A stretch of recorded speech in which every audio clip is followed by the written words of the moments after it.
Hi students, today we are going to discuss about the company and features of a company. നമ്മൾ ഇതുവരെ discuss ചെയ്തുകൊണ്ടിരിക്കുന്നത് companies ആക്ടിനെ കുറിച്ചായിരുന്നു. Companies act എന്താണ്, companies ആക്ടുമായി ബന്ധപ്പെട്ട കാര്യങ്ങളൊക്കെ നമ്മൾ എന്ത് ചെയ്തു, ഡിസ്കസ് ചെയ്ത് കഴിഞ്ഞു അല്ലേ. കമ്പനീസ് ആക്ടുമായി ബന്ധപ്പെട്ട കാര്യങ്ങളൊക്കെ ഡിസ്കസ് ചെയ്തു. കമ്പനീസ് ആക്ടിൻ്റെ സാലിയൻ ഫീച്ചേഴ്സ് ഏതൊക്കെയാണെന്നാണ് കഴിഞ്ഞ ക്ലാസ്സിൽ നോക്കിയത്. ഇനി നമ്മൾ ഇന്ന് നോക്കാൻ പോകുന്ന എന്താണ്, ഒരു കമ്പനിയുടെ മീനിങ് ആൻഡ് ഡെഫിനീഷൻ എന്താണ് എന്നുള്ളതാണ്. ഒരു കമ്പനിയുടെ മീനിങ് ആൻഡ് ഡെഫിനീഷൻ, ഒരു കമ്പനി എന്നാൽ അതിൻ്റെ മീനിങ് എന്താണ്, അർത്ഥം എന്താണ്, അതുപോലെ അതിൻ്റെ ഡെഫിനീഷൻ എന്താണ് എന്നൊക്കെയാണ് നമ്മൾ നോക്കാൻ പോകുന്നത്. മാത്രമല്ല essential features or characteristics of a company, ഒരു കമ്പനിയുടെ സ്വഭാവം, ഒരു കമ്പനിയുടെ പ്രത്യേകതകളെക്കുറിച്ച് നമ്മളിവിടെ നോക്കാൻ പോകുന്നു. അതിന് മുന്നോടിയായിട്ട് നമുക്കറിയാം, നമ്മൾ വ്യത്യസ്തമായിട്ടുള്ള ഫോംസ് ഓഫ് ബിസിനസ്സിനെ നമ്മൾ പഠിച്ചിട്ടുണ്ട് അല്ലേ. Sole proprietorship, partnership, joint Hindu family business, co operative societies, അങ്ങനെ തുടങ്ങിയിട്ടുള്ള വ്യത്യസ്തമായിട്ടുള്ള ഫോംസ് ഓഫ് ബിസിനസ് ഓർഗനൈസേഷനെ കുറിച്ച് നമ്മൾ പഠിച്ചിരുന്നു. അതിൽ ഉൾപ്പെട്ട ഒന്ന് തന്നെയായിരുന്നു ഏത്, ജോയിൻ്റ് സ്റ്റോക്ക് കമ്പനി എന്നറിയപ്പെടുന്നത്. സത്യത്തിൽ ഒരു കമ്പനിയെ വിളിക്കുന്ന മറ്റൊരു പേരാണെന്ത്, ജോയിൻ്റ് സ്റ്റോക്ക് കമ്പനി എന്നറിയപ്പെടുന്നത്. അല്ലെങ്കിൽ വേറെ പേരിൽ അറിയപ്പെടും കോർപ്പറേഷൻ. ഒരു കോർപ്പറേഷൻ എന്നോ ഒരു ജോയിൻ്റ് സ്റ്റോക്ക് കമ്പനി എന്നോ അല്ലെങ്കിൽ ഒരു കമ്പനി എന്നോ ഒക്കെയാണ് എന്ത് ചെയ്യുന്നത്, ഇത് അറിയപ്പെടുന്നത്. ശ്രദ്ധിക്കേണ്ട കാര്യം, നമ്മൾ സോൾ പ്രൊപ്പറേറ്റർഷിപ്പ്, ഏകാംഗ വ്യാപാരം പഠിച്ചു, പാർട്ണർഷിപ്പ് പഠിച്ചു, അതുപോലെ തന്നെ എന്ത് ചെയ്തു, നമ്മൾ കോപ്പറേറ്റീവ് സൊസൈറ്റികൾ, joint Hindu family business ഒക്കെ പഠിച്ചു. പക്ഷേ അവിടെയൊക്കെയുള്ള ഒരു പ്രധാനപ്പെട്ട പോരായ്മയായിരുന്നു എന്ത്, amount of capital invested in the business. ബിസിനസ്സിൽ നിക്ഷേപിച്ചതായ പണത്തിൻ്റെ പ്രശ്നം. ബിസിനസ്സിൽ നിക്ഷേപിച്ചതായ പണം പലപ്പോഴും ലെസ് എമൗണ്ട് ആണ് അല്ലേ, വളരെ കുറഞ്ഞ എമൗണ്ട് ആണ് ക്യാപിറ്റലായിട്ട്, മൂലധനമായിട്ട് ബിസിനസ്സിലേക്ക് ഇൻവെസ്റ്റ് ചെയ്യുന്നത്. അതിൽ നിന്നൊക്കെ വ്യത്യസ്തമായിക്കൊണ്ടുള്ള ഒരു ഫോംസ് ഓഫ് ബിസിനസ്സാണ് കമ്പനി എന്നറിയപ്പെടുന്നത്. അപ്പോൾ നമുക്കറിയാം, കമ്പനിയെ ജോയിൻ്റ് സ്റ്റോക്ക് കമ്പനി എന്നും കോർപ്പറേഷൻ എന്നും ഒക്കെ എന്ത് ചെയ്യുന്നുണ്ട്, അറിയപ്പെടുന്നുണ്ട്. ഓക്കെ, കമ്പനി എന്ന് പറയുന്ന വേർഡ് രണ്ട് ലാറ്റിൻ വേർഡ്സിൽ നിന്നാണ് വന്നിട്ടുള്ളത്. കമ്പനി എന്ന് പറയുന്ന വേർഡ് രണ്ട് Latin words, the word company derived from the two Latin words. രണ്ട് ലാറ്റിൻ വേർഡിൽ നിന്നാണ് കമ്പനി എന്ന് പറയുന്ന വേർഡ് വന്നിട്ടുള്ളത്. ഒന്നാമത്തെ കോം എന്ന് പറയുന്നത്, കോം എന്ന് വെച്ചാൽ എന്താണ്, ടുഗെദർ. അതുപോലെ പെനീസ് എന്ന് വെച്ചാൽ ബ്രെഡ് എന്നുള്ള അർത്ഥമാണ്. ഓക്കെ, ഇങ്ങനെ ഒരു രണ്ട് വാക്ക് ലാറ്റിൻ വേർഡായിട്ടുള്ള കോം ആൻഡ് പെനീസിൽ നിന്നുമാണ് എന്ത് ചെയ്തിട്ടുള്ളത്, ഈ പറയപ്പെടുന്ന കമ്പനി എന്ന വേർഡ് വന്നിട്ടുള്ളത്. അപ്പോൾ എന്താണ് അർത്ഥമാക്കുന്നത്, a company means as an association of person. ഒരു കമ്പനി എന്നാൽ എന്താണ്, അതൊരു അസോസിയേഷൻ ഓഫ് പേഴ്സൺ ആണ്, formed for some common purpose. ഒരു പ്രത്യേക പർപ്പസിന് വേണ്ടിയിട്ട് രൂപീകരിക്കുന്ന അസോസിയേഷൻ ഓഫ് പേഴ്സൺ, ഒരാൾക്കാരുടെ കൂട്ടായ്മയാണ്. ഓക്കെ, കമ്പനി എന്ന് വെച്ചാൽ സിമ്പിളായിട്ട് എന്താണ് പറയുന്നത്, company means an association of person. Company എന്നറിയപ്പെടുന്ന വ്യക്തികളുടെ, ചില ആൾക്കാരുടെ ഒരു കൂട്ടായ്മയാണ്. Formed for some common purpose, ഒരു പൊതുവായിട്ടുള്ള ആവശ്യത്തിന് വേണ്ടിയിട്ട്, ഒരു പൊതുവായിട്ടുള്ള പർപ്പസിന് വേണ്ടിയിട്ട് ഫോം ചെയ്യുന്ന, രൂപീകരിക്കുന്ന എന്താണ്, ഒരു ആളുകളുടെ കൂട്ടായ്മയാണ്, അസോസിയേഷൻ ഓഫ് പേഴ്സൺ ആണെന്ത്, കമ്പനി എന്നുള്ളത് കൊണ്ട് അർത്ഥമാക്കുന്നത്. Company means an association of person for the purpose of achieving some common purpose. ഒരു പൊതുവായിട്ടുള്ള ഒരു ആവശ്യം നേടിയെടുക്കുന്നതിന് വേണ്ടിയിട്ട് രൂപീകരിക്കുന്ന ആളുകളുടെ ഒരു കൂട്ടായ്മയാണ് എന്ത്, ഒരു കമ്പനി എന്ന് വേണമെങ്കിൽ നമുക്ക് പറയുവാൻ സാധിക്കും. Here the capital is divisible. ഇവിടെ എന്ത് ചെയ്യുന്നു, മൊത്തം മൂലധനത്തെ എന്ത് ചെയ്തിരിക്കുന്നു, ഡിവിസിബിൾ ആയിരിക്കുന്നു, ഡിവൈഡ് ചെയ്തിരിക്കുന്നു, ഭാഗിച്ചിരിക്കുന്നു, വീതം വെച്ചിരിക്കുന്നു. To transferable shares. ശ്രദ്ധിക്കേണ്ട കാര്യം, കമ്പനിയുടെ മൊത്തം മൂലധനത്തെ, മൊത്തം ക്യാപിറ്റലിനെ, the total capital is divided into shares. മൊത്തം മൂലധനത്തെ ഷെയർ ആയിട്ട് ഡിവൈഡ് ചെയ്തിരിക്കുന്നു. അതെന്ത് ഷെയറാണ്, ട്രാൻസ്ഫറബിൾ ഷെയർസ്, കൈമാറ്റം ചെയ്യുവാൻ സാധിക്കുന്നതായ ഷെയർസ് ആയിട്ട് കൺവേർട്ട് ചെയ്തിരിക്കുന്നു. Whole capital of a company divided into or divisible into transferable shares. വ്യത്യസ്തമായ ട്രാൻസ്ഫർ ചെയ്യാൻ സാധിക്കുന്ന ഷെയർസ് ആയിട്ട് ഭാഗം വെച്ചിരിക്കുന്നു, വീതിച്ചിരിക്കുന്നു. അതുകൊണ്ട് തന്നെ it is called joint stock company. അതുകൊണ്ട് തന്നെ ഇതിന് വിളിക്കുന്ന പേരെന്താണ്, ജോയിന്റ് സ്റ്റോക്ക് കമ്പനി എന്നുള്ളതാണ്. The entire capital of a company divided into small unit as shares. Transferable shares. That's why it is called joint stock company. കിട്ടിയല്ലോ, അതുകൊണ്ട് അതിന് joint stock company എന്ന് വിളിക്കുന്നു. പിന്നെ a company is a corporate body. ഒരു company എന്ന് വെച്ചാൽ ഒരു കോർപ്പറേറ്റ് ബോഡിയാണ്, comprising large number of person. അവിടെ ഒരുപാട് ആളുകളുണ്ട്. ഒരു കമ്പനി ആകുമ്പോൾ എന്ത് ചെയ്യും, അവിടെ ഒരുപാട് ആളുകൾ ഉണ്ടാവുന്ന ഒരു കോർപ്പറേറ്റ് ബോഡിയാണ് കമ്പനി എന്നറിയപ്പെടുന്നത്. വിത്ത് ഗ്രേറ്റ് ക്യാപിറ്റൽ, കൂടിയ വലിയ മൂലധനം ഉണ്ടാവും, ഒരുപാട് ക്യാപിറ്റൽ മൂലധനമുള്ള ഒരു കോർപ്പറേറ്റ് ബോഡിയാണ്. And engaged in more extensive enterprise, വലിയ വലിയ വ്യവസായങ്ങൾ ബിസിനസ്സിലാണ് അവർ ഏർപ്പെട്ടുകൊണ്ടിരിക്കുക. അതുപോലെ and trading under a title, ഒരു ടൈറ്റിലിൻ്റെ മുകളിലായിരിക്കും അവർ ട്രേഡിംഗ് നടത്തുക. ഒരു ടൈറ്റില്, ഒരു ഉടമസ്ഥാവകാശത്തിൻ്റെ ഒരു എന്താ പറയുക, ഒരു ട്രേഡ് മാർക്ക്, ഒരു നെയിമിൻ്റെ മുകളിലാണ് അവർ ട്രേഡ് നടത്തുക. Not disclosing the name of individual, വ്യക്തികളുടെ പേര് വെളിപ്പെടുത്താതെ ഒരു ടൈറ്റിലിൻ്റെ മുകളിലായിരിക്കും. ഓക്കെ, ഒരു ടൈറ്റിലിൻ്റെ മുകളിലായിരിക്കും അവരെന്ത് ചെയ്യുക, ട്രേഡിങ്, വ്യാപാരം നടത്തുന്നത്. അത്തരത്തിലുള്ളൊരു കോർപ്പറേറ്റ് ബോഡിയാണെന്ത്, കമ്പനി എന്നറിയപ്പെടുന്നത്. Section 2 subsection 20 of companies act 2013, 2013 section 20 section 2 subsection 20 companies act 2013 പറഞ്ഞിരിക്കുന്നത് കമ്പനി എന്നാൽ എന്താണെന്ന് പറഞ്ഞിരിക്കുന്നു. എ കമ്പനി മീൻസ്, കമ്പനി എന്നതുകൊണ്ട് അർത്ഥമാക്കുന്നത് എ കമ്പനി, ഒരു കമ്പനി ഇൻകോർപ്പറേറ്റഡ് അണ്ടർ, രൂപീകരിക്കപ്പെട്ടിരിക്കുന്നു അണ്ടർ ദിസ് ആക്ട്, ഈ ആക്ടിന് കീഴിൽ രൂപീകരിക്കപ്പെട്ട ഒരു കമ്പനി. ഏതാ ദിസ് ആക്ട്, കമ്പനീസ് ആക്ട് 2013.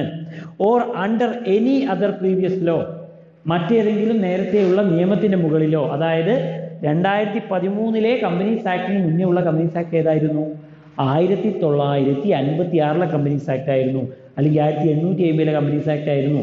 അതൊക്കെ അനുസരിച്ചു കൊണ്ടാണോ ഈ കമ്പനി രൂപീകരിച്ചതെങ്കിൽ അതിനെ നമുക്ക് എന്ത് വിളിക്കാം, കമ്പനി എന്ന് വിളിക്കാം, അല്ലേ? അല്ലെ നമ്മൾ പറയും a company's and incorporated association, separate legal entity, artificial person, perpetual succession ഒക്കെ ഉള്ള സ്ഥാപനമാണ്. Issued under A common seal. അങ്ങനെ ആ ഡെഫിനേഷൻ നമുക്ക് എന്ത് ചെയ്യാം, ഓർത്ത് വെക്കാം, ഇതിലേക്ക് ആഡ് ചെയ്ത് കൊടുക്കാവുന്നതാണ്.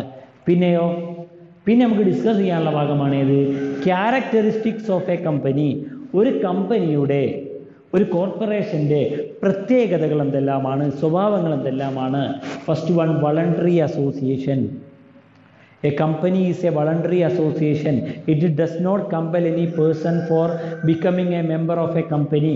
ഇതൊരു സ്വമേധയാ ഉള്ള വളണ്ടറി ആയിട്ടുള്ള ഒരു അസോസിയേഷനാണ്, ഒരു കൂട്ടായ്മയാണ്. ഒരു വ്യക്തിയെയും ഈ കൂട്ടായ്മയിലേക്ക്, ഈ അസോസിയേഷനിലേക്ക് മെമ്പർ ആവാൻ കമ്പൽ ചെയ്യുന്നതല്ല, നിർബന്ധിക്കുന്നതല്ല. Not any person compel to become as a member in a company. ഒരു വ്യക്തിയെയും ഒരു കമ്പനിയിലെ അംഗമാവുന്നതിന് വേണ്ടിയിട്ട്, കൂട്ടായ്മയിൽ അംഗമാവുന്നതിന് വേണ്ടിയിട്ട് നിർബന്ധിക്കില്ല, കമ്പൽ ചെയ്യില്ല. The person voluntarily entering into the association. കമ്പനിയിലേക്ക് സ്വമേധയാണ് അംഗമാവുന്നത്, അതുകൊണ്ട് തന്നെ വളണ്ടറി അസോസിയേഷൻ ആണ്. It does not compel any person, യാതൊരു വ്യക്തിയെയും നിർബന്ധിക്കുന്നില്ല. പിന്നെ separate legal entity. A company has separate legal entity. കമ്പനിക്ക് പ്രത്യേകമായ ലീഗൽ എൻറ്റിറ്റി ആയിട്ടാണ് പരിഗണിക്കുന്നത്. നിയമത്തിൻ്റെ മുന്നിൽ കമ്പനി വേറെ, കമ്പനിയിലെ മെമ്പേഴ്സ് വേറെ. Company can purchase land on is name, അല്ലേ? കമ്പനിക്ക് എന്ത് ചെയ്യുക, സ്വന്തം പേരിൽ ഭൂമി വാങ്ങാം, കമ്പനിക്ക് സ്വന്തം പേരിൽ കേസ് കൊടുക്കാം, കമ്പനിക്ക് സ്വന്തം പേരിൽ പ്രൊഡക്റ്റുകൾ വിറ്റയക്കാം. ഓക്കെ, കമ്പനിക്ക് സ്വന്തം പേരിൽ എന്ത് ചെയ്യുക, ബാങ്ക് അക്കൗണ്ട് തുടങ്ങാം. It means company has separate legal entity. That means a company has distinct legal entity from its members. കമ്പനിയിലുള്ള മറ്റ് അംഗങ്ങളിൽ നിന്നും വിഭിന്നമായിക്കൊണ്ട് സ്വന്തമായിട്ടുള്ള ഒരു നിലനിൽപ്പുണ്ട്. സെപ്പറേറ്റ് ലീഗൽ എക്സിസ്റ്റൻസ്, പ്രത്യേകമായിട്ടുള്ള ഒരു നിയമത്തിന് മുന്നിലുള്ള ഒരു നിലനിൽപ്പ് കമ്പനിക്കുണ്ട്. കമ്പനിക്ക് സ്വന്തമായി കേസിന് പോകാം, കമ്പനിക്ക് സ്വന്തമായി ബാങ്ക് അക്കൗണ്ട് തുറന്നാം, കമ്പനിക്ക് സ്വന്തം പേരിൽ എന്ത് ചെയ്യാം, ഭൂമി വാങ്ങാം, കമ്പനിക്ക് സ്വന്തം പേരിൽ കരാറിൽ ഏർപ്പെടാം, ഒക്കെ ചെയ്യാം. Third one, perpetual succession. The death of a shareholder does not affect the functioning of a company. സ്ഥാപനത്തിലെ ഒരു ഓഹരി ഉടമ, അല്ലെ, ഷെയർ വാങ്ങിയ വ്യക്തിയാണ് ഷെയർ ഹോൾഡറുടെ മരണം അല്ലെങ്കിൽ മറ്റേതെങ്കിലും ഒരു വ്യക്തിയുടെ മരണം കമ്പനിയുടെ പ്രവർത്തനത്തെ ബാധിക്കുന്നില്ല. Continuous existence of a company, സ്ഥായിയായ നിലനിൽപ്പ്, കമ്പനി സ്ഥിരമായി നിലനിന്ന് പോകുന്നു. It does not affect the death of the members or insolvency of the members. സ്ഥാപനത്തിൻ്റെ അകത്തെ അംഗങ്ങൾ മരണപ്പെടുകയോ പാപ്പരാവുകയോ ഒക്കെ ചെയ്താലൊന്നും കമ്പനി എന്ത് ചെയ്യില്ല, അവസാനിക്കുന്നില്ല. ഇല്ലല്ലോ. കാരണം എന്താ, സോൾ പ്രൊപ്പറേറ്റർഷിപ്പ് ആണെങ്കിലും പാർട്ട്ണർഷിപ്പൊക്കെ ആണെങ്കിലും പാർട്ട്നേഴ്സ് മരണപ്പെട്ടാലും ബിസിനസ് ചെയ്യുന്ന ആൾ മരണപ്പെട്ടാലും ബിസിനസ് അവിടെ നിൽക്കും. പക്ഷേ ഒരു കമ്പനിയിൽ മെമ്പേഴ്സിന് എന്ത് സംഭവിച്ചാലും കണ്ടിന്യൂസ് എക്സിസ്റ്റൻസ് ആണ്, സ്ഥായിയായിട്ടുള്ള നിലനിൽപ്പുണ്ടാവും. നെക്സ്റ്റ് വൺ ലിമിറ്റഡ് ലയബിലിറ്റി ആണ്. ദ ലയബിലിറ്റി, ബാധ്യത അല്ലേ, ബാധ്യത നിശ്ചിതമായിട്ടുള്ള നിയന്ത്രിതമായിട്ടുള്ള ബാധ്യത മാത്രമേ ഉണ്ടാവുകയുള്ളൂ. A company is formed under the limited liability, may be the liability limited by shares. ഒരു ഷെയർ ഹോൾഡർ 10 രൂപയുടെ ഷെയർ 10 ഷെയർ വാങ്ങിയെന്ന് വിചാരിക്കുക. അപ്പോൾ 100 രൂപയുടെ ഷെയർ. അങ്ങനെയാണെങ്കിൽ കമ്പനി വൈൻഡിങ് അപ്പ് ചെയ്യുകയാണെങ്കിൽ, പൂട്ടി പോവുകയാണെങ്കിൽ ആ ഷെയർ ഹോൾഡർക്ക് ആ 100 രൂപയുടെ ബാധ്യത മാത്രമേ ഉണ്ടാവുകയുള്ളൂ. That means companies liability limited by shares. ഒരു ഷെയർ ഹോൾഡർ എത്ര ഷെയർ ആണോ വാങ്ങിയിട്ടുള്ളത് അതിൻ്റെ ലയബിലിറ്റി, അതിൻ്റെ ലിമിറ്റ് മാത്രമേ ഉണ്ടാവുള്ളൂ. ആ ഷെയർ വാങ്ങി എത്രയാണോ അത്ര മാത്രമേ അയാൾക്ക് ബാധ്യത ഉണ്ടാവുകയുള്ളൂ. പിന്നെ ലിമിറ്റഡ് ബൈ ഗ്യാരണ്ടി ഉണ്ട്. ഈ കമ്പനിയിൽ മെമ്പർ ആവുന്ന സമയത്ത് ഗ്യാരണ്ടി ചെയ്തിട്ടുണ്ടാവും ഞാൻ എത്ര എമൗണ്ട് കൊടുക്കാമെന്നുള്ളത്, ഗ്യാരണ്ടീഡ് എമൗണ്ട് ആദ്യം കൊടുക്കാമെന്ന് ഉറപ്പ് നൽകിയുള്ള സംഖ്യ ഉണ്ടാവും. അത് മാത്രം കൊടുത്താൽ മതി. അങ്ങനെയാണെങ്കിൽ എന്ന് പറയും കമ്പനി ലിമിറ്റഡ് ബൈ ഗ്യാരണ്ടി എന്നും പറയും. അപ്പോൾ ലിമിറ്റഡ് ലയബിലിറ്റിയാണ് സ്വാഭാവികമായിട്ടും കമ്പനിയിൽ ഉണ്ടാവുക. ഓക്കെ. പിന്നെ transferability of shares. A person can transfer his shares from one person to another. ഒരു വ്യക്തിക്ക് എന്ത് ചെയ്യാം, ഒരു പബ്ലിക് കമ്പനിയുടെ, ശ്രദ്ധിക്കുക, ഒരു പബ്ലിക് കമ്പനിയുടെ ഷെയർ വാങ്ങിയിട്ടുള്ള ഒരു വ്യക്തിയാണെങ്കിൽ he can transfer shares to another person. അയാൾക്ക് എന്ത് ചെയ്യാം, ആ ഷെയർ ഹോൾഡർക്ക്, ആ ഓഹരി വാങ്ങിയിട്ടുള്ള വ്യക്തിക്ക് അയാളുടെ കയ്യിലുള്ള ഷെയറിനെ മറ്റൊരാൾക്ക് കൊടുക്കാൻ സാധിക്കും. He can transfer the shares. Okay. പക്ഷേ പ്രൈവറ്റ് കമ്പനിയിലാണെങ്കിലോ he cannot transfer the shares to another person.